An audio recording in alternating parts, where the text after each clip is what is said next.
भारत माता की। भारत माता की। भारत माता की। నా ఆంధ్ర కుటుంబ సభ్యులందరికీ నమస్కారాలు। कल ही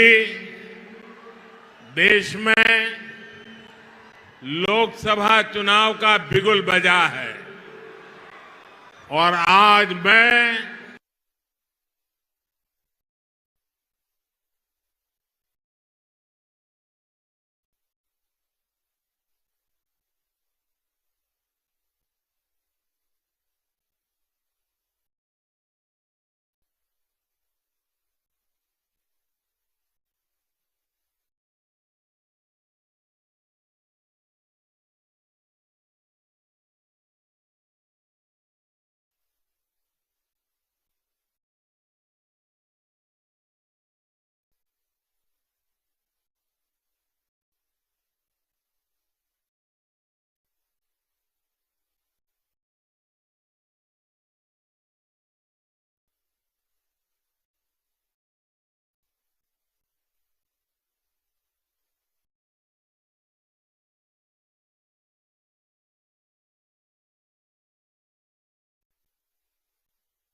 हेलो हेलो हेलो हेलो।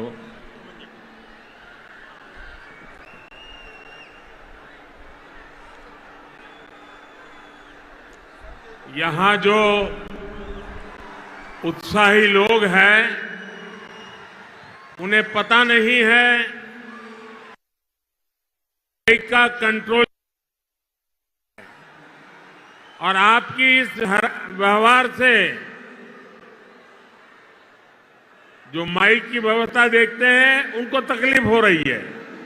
దయవుంచి అక్కడ ఉన్నటువంటి వారందరూ కూడా కాస్త ఒక అడుగు వెనక్కి వెళ్ళినట్లయితే మైక్ సిస్టమ్ పనిచేస్తుంది।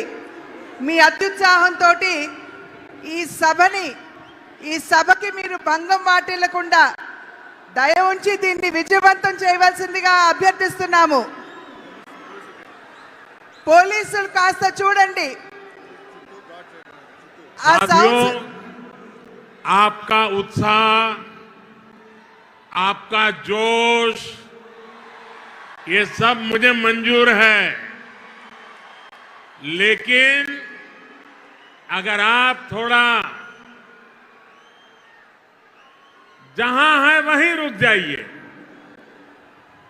देखिए वहां दूर दूर तक लोग खड़े हैं, बहुत शांति से सुन रहे हैं और आप यहां आगे इतना गड़बड़ क्यों कर रहे हो भाई?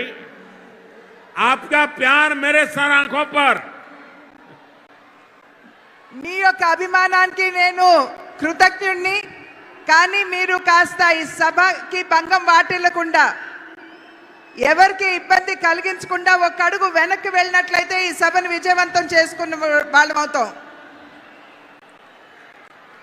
कल ही देश में लोकसभा चुनाव का बिगुल बजा है और आज मैं आप सबके बीच आंध्र प्रदेश में हूं। यहां मुझे कोटप कोंडा से ब्रह्मा, विष्णु और महेश तीनों का आशीर्वाद मिल रहा है। त्रिदेवों के इस आशीर्वाद से हमारी सरकार के तीसरे कार्यकाल में देश और भी बड़े निर्णय लेगा। आप सब देखिए, ये संयोग देखिए, इस बार चुनावों के परिणाम 4 जून को आने वाले हैं। अब पूरा देश कह रहा है 4 जून को 400 पार। विकसित भारत के लिए 400 पार, विकसित आंध्र प्रदेश के लिए 400 पार। नालगो वंदलो दाटाली एनडीए की ఓటు వేయాలి। ఆంధ్ర రాష్ట్ర కుటుంబ సభ్యులందరికీ నా నమస్కారాలు అని తెలియజేస్తూ, నిన్ననే ఎన్నికల షెడ్యూల్ రావడం జరిగింది. వచ్చిన వెంటనే నేను ఇవాళ ఆంధ్ర రాష్ట్రానికి వచ్చాను. ఇక్కడ నేను కోటప్పకొండ దగ్గర బ్రహ్మ, విష్ణు, మహేశ్వరుల యొక్క ఆశీర్వాదం లభిస్తున్నట్టుగా నేనైతే భావిస్తున్నాను. ఈ ముగ్గురు ఆశీర్వాదం కూడా మరోసారి, అంటే ముచ్చటగా మూడోసారి మనం అధికారంలోకి వచ్చి దృఢమైనటువంటి నిర్ణయాలు తీసుకునేటువంటి అవకాశాన్ని మనం హస్తగతం చేసుకోబోతున్నాం. ఒక్కసారి ఆలోచించండి, ఇది ఎంత ఆశ్చర్యకరమైనటువంటి విషయమో. ఈసారి ఎన్నికల యొక్క ఫలితాలు జూన్ 4వ తారీఖున రాబోతున్నాయి. అంటే జూన్ 4వ తారీఖున వచ్చేటువంటి ఫలితాలు ఎన్డీఏ కూటమికి 400 పైచిలుకు సీట్లని ఇవ్వబోతున్నది అని చెప్పి మనం గ్రహించాలి. అంటే అభివృద్ధి చెందినటువంటి భారతదేశం కావాలి అంటే 400 సీట్లు మనం దాటాలి. అభివృద్ధి చెందిన ఆంధ్ర రాష్ట్రాన్ని చూడాలంటే ఎన్డీఏ కూటమికి 400 పైచిలుకు సీట్లు మీరు అందివ్వాలి. కనుక మీరందరూ కూడా నడుం బిగించి రాబోయే ఎన్నికల్లో ఎన్డీఏ కూటమికి 400 సీట్లు పైచిలుకుగా అందే విధంగా మీరందరూ కూడా కష్టించి కృషి చేయాలి. साथियों, हमारा एनडीए गठबंधन रीजनल एस्पिरेशंस और नेशनल प्रोग्रेस दोनों को साथ लेकर चलता है। इस चुनाव में बीजेपी के सहयोग हमारे साथी लगातार बढ़ रहे हैं। एनडीए की ताकत बढ़ रही है। चंद्रबाबू नायडू और पवन कल्याण दोनों लंबे समय से आप लोगों के हक के लिए, आंध्र के विकास के लिए दिन रात आपके लिए काम करते रहे हैं। एनडीए का लक्ष्य है विकसित भारत के लिए विकसित आंध्र प्रदेश का निर्माण। आंध्र प्रदेश में एनडीए की डबल इंजन सरकार होने से यहां के विकास को और गति मिलेगी। ఎన్డీఏ కూటమి ఏదైతే ఉన్నదో ప్రాంతీయ భావాలతో పాటు జాతీయ యొక్క భావాల్ని కూడా కలుపుకుంటూ అడుగు ముందుకు వేస్తుంది అని చెప్పి మనం అందరం కూడా ఇక్కడ గమనించాలి.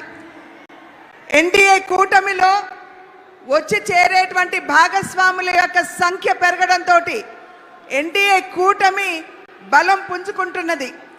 చంద్రబాబు నాయుడు గారు కావచ్చు, అదేవిధంగా పవన్ కళ్యాణ్ గారు కావచ్చు, వారిరువురు కూడా చాలా సమయం, చాలా కాలం పాటు ఆంధ్ర రాష్ట్ర వికాసానికి వారు చేసినటువంటి కృషిని మనం ఖచ్చితంగా దాన్ని గమనించవలసినటువంటి అవసరం ఉన్నది.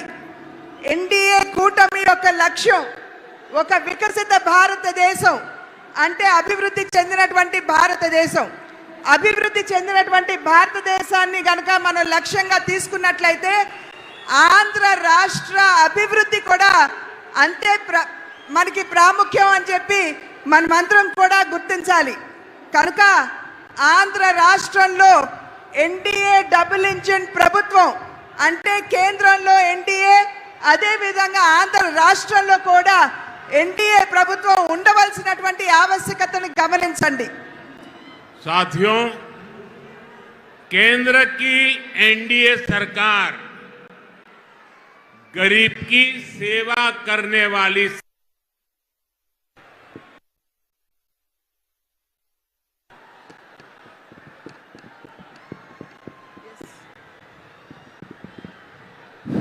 गरीब की सेवा करने वाली सरकार है, गरीब की चिंता करने वाली सरकार है। हमारी सरकार के 10 साल में 25 करोड़ लोग गरीबी से बाहर निकले हैं। पूरी दुनिया में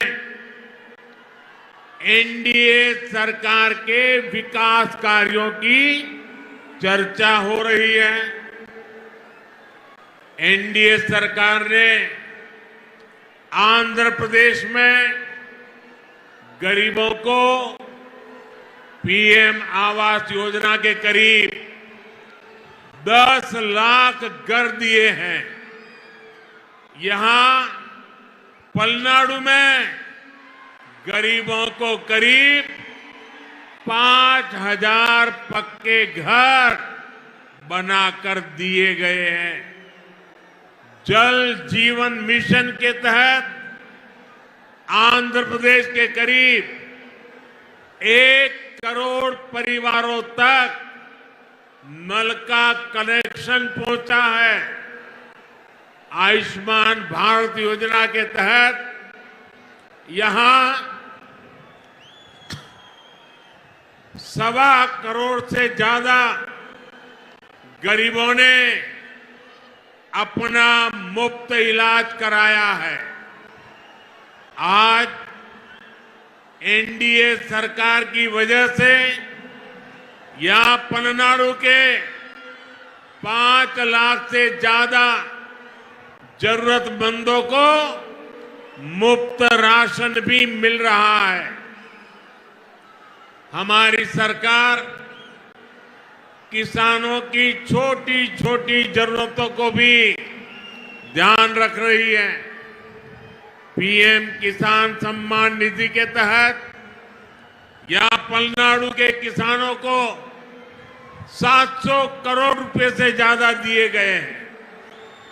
यहां केंद्र सरकार की योजनाएं और बेहतर तरीके से लागू हो, इसके लिए आपको ज्यादा से ज्यादा संख्या में एनडीए के सांसद, एनडीए के विधायक, इनको जिताना है।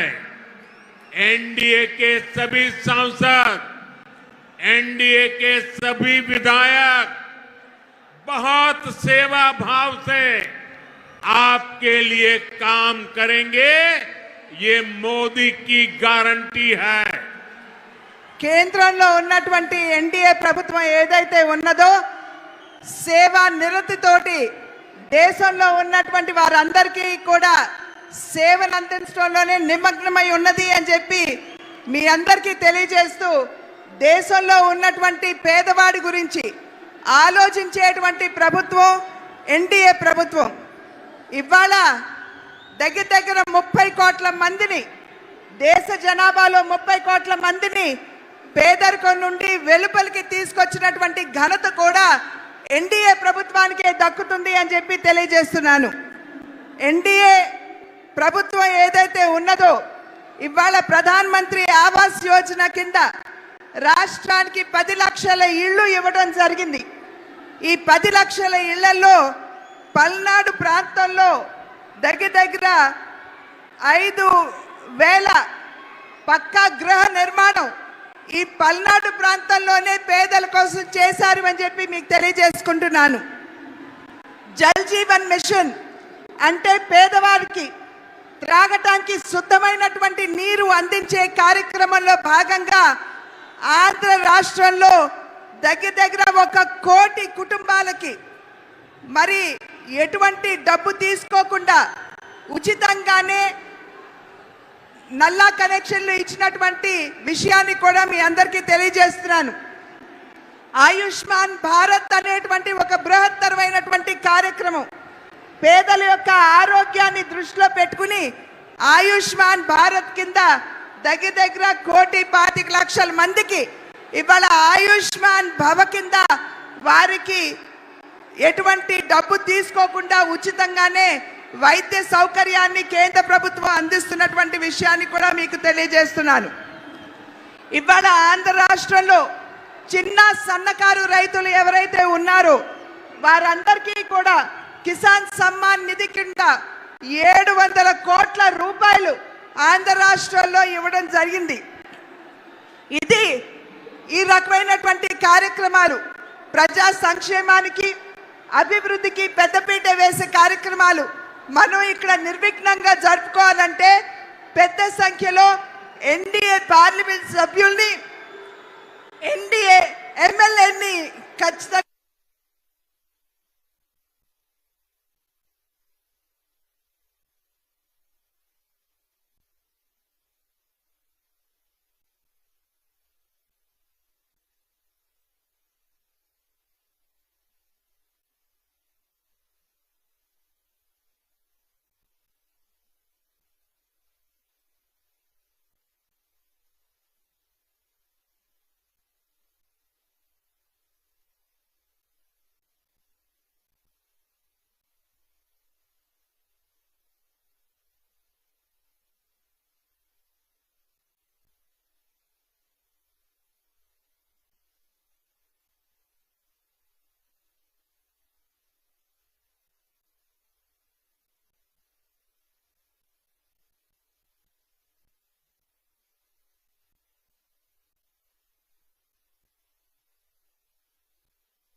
ఏదైతే ఉత్సాహం కనబరుస్తున్నారో ఒక పక్క కూటమి పట్ల మీకున్నటువంటి విశ్వాసాన్ని అభిమానాన్ని తెలియజేస్తూ రెండవ పక్కన ఆంధ్ర రాష్ట్ర ప్రభుత్వంపై మీకున్నటువంటి కోపాన్ని కూడా ఈ రకంగా మీరు తెలియజేస్తున్నారు అని చెప్పి భావిస్తున్నాను.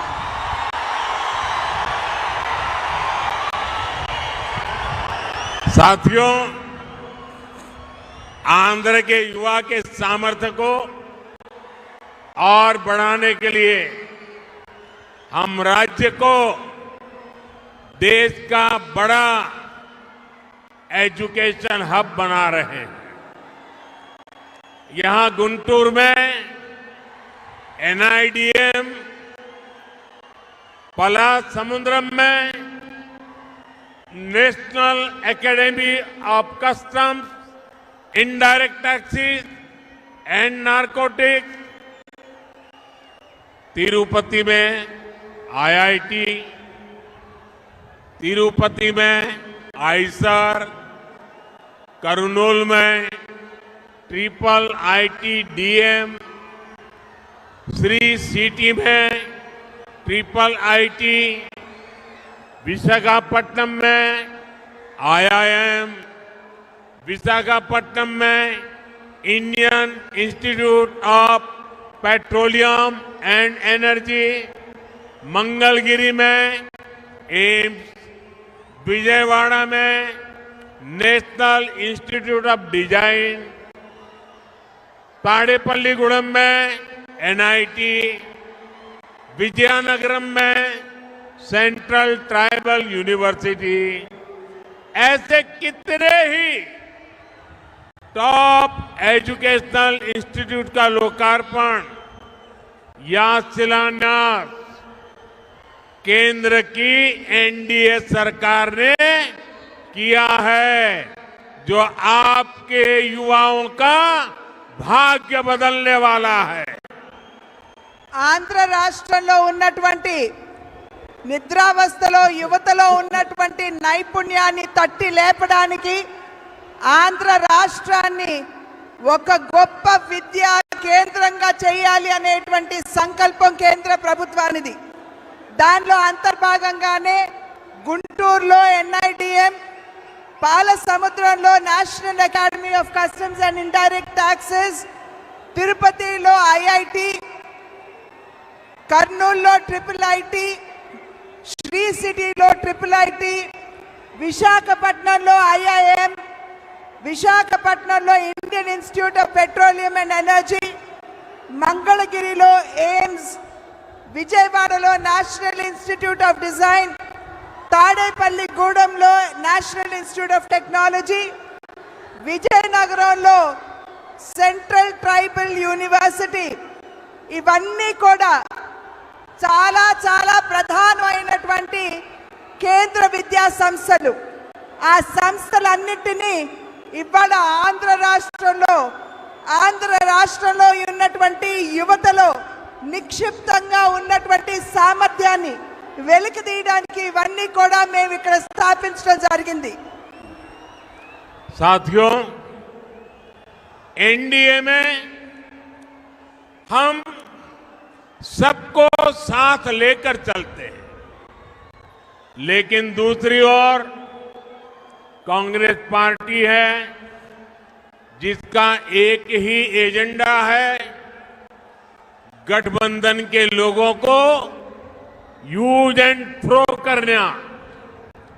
आज कांग्रेस को भले ही मजबूरी में इंडी अलायंस बनाना पड़ा हो, लेकिन इनकी सोच वही है। आप देखिए, लेफ्ट और कांग्रेस केरला में एक दूसरे को क्या कहते हैं, बंगाल में TMC और लेफ्ट एक दूसरे के लिए क्या क्या बोलते हैं, पंजाब में कांग्रेस और आप एक दूसरे के लिए कैसी भाषा बोलते हैं। जो लोग चुनाव से पहले अपने फायदे के लिए ऐसे लड़ते हो, ऐसे झगड़ते हो, वो चुनाव के बाद क्या करेंगे ये आप इसका अंदाजा लगा सकते हैं।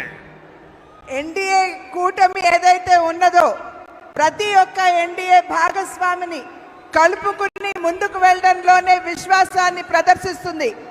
కానీ ఏదైతే ఇప్పుడు మనం ముందు చూస్తున్నామో, మన ముందుకు వచ్చినటువంటి ఇండియా కూటమి ఏదైతే మనం చూస్తున్నామో, ఆ కూటమిలో ఉన్నటువంటి వారందరూ కూడా ఒకరినొకరిని ఉపయోగించుకుని కేవలం అంతవరకే పరిమితం చేస్తూ యూజ్ అండ్ త్రో అంటే వాడి ఆ తర్వాత విసురు వేయడం మీదే వారి దృష్టి అంతా కేంద్రీకృతమై ఉంటుంది అని చెప్పి మనం అందరం కూడా గమనించాలి.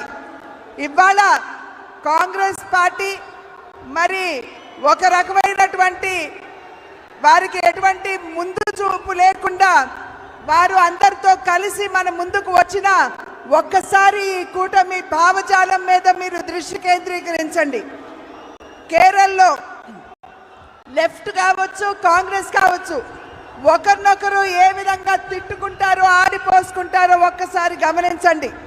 అదేవిధంగా బెంగాల్లో, వెస్ట్ బెంగాల్లో తృణమూల్ కాంగ్రెస్ మరియు లెఫ్ట్ ఒకరినొకరిని ఏ విధంగా దూషించుకుంటారో ఒక్కసారి ఆలోచించండి. అదేవిధంగా పంజాబ్లో కాంగ్రెస్ పార్టీ, ఆప్, ఈ రెండు పార్టీలు కూడా ఒకరినొకరు ఏ విధంగా దూషించుకుంటారో ఒక్కసారి మీరందరూ కూడా గమనించాలి. అంటే కేవలం తమ యొక్క స్వలాభం, వారి యొక్క స్వార్థం తప్పించి దేశ ప్రయోజనాలు వారి దృష్టిలో లేనటువంటి సందర్భంలో వారు ఏ రకంగా ముందుకు వస్తారు, ఏ రకమైనటువంటి పాలనని దేశానికి అందివ్వగలరో ఒక్కసారి మీరందరూ ఆలోచించండి.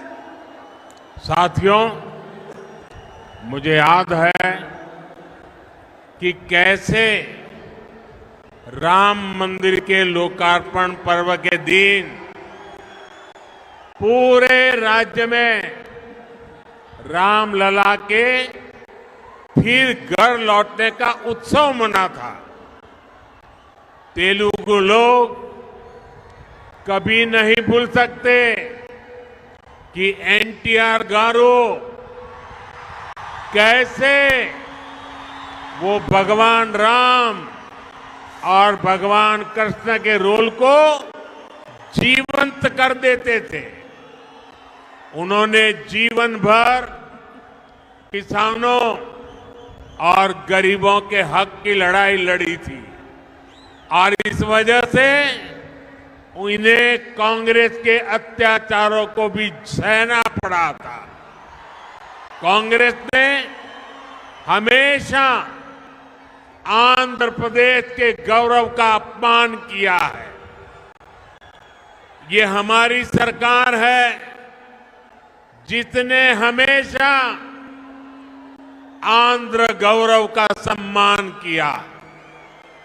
पिछले वर्ष ही हमारी सरकार ने एनटीआर गारू के शताब्दी वर्ष पर स्मारक सिक्का जारी किया था। कुछ समय पहले ही एनडीए सरकार ने तेलुगु धरती के सपूत पीवी नरसिम्हा राव जी को भारत रत्न दिया।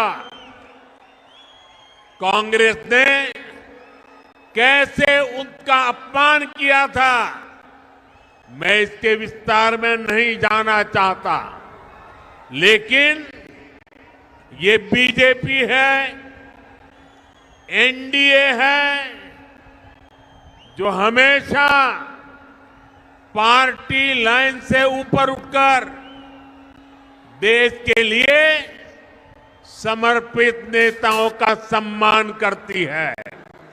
ఒక్కసారి మనం తిరిగి చూసుకున్నట్లయితే మనం ఇంతకు ముందే శ్రీరాముణ్ణి ఒక భవ్యమైనటువంటి మందిరాన్ని నిర్మాణం చేసి వారిని తీసుకుని వచ్చి అక్కడ పునఃప్రతిష్ఠ చేయడం జరిగింది.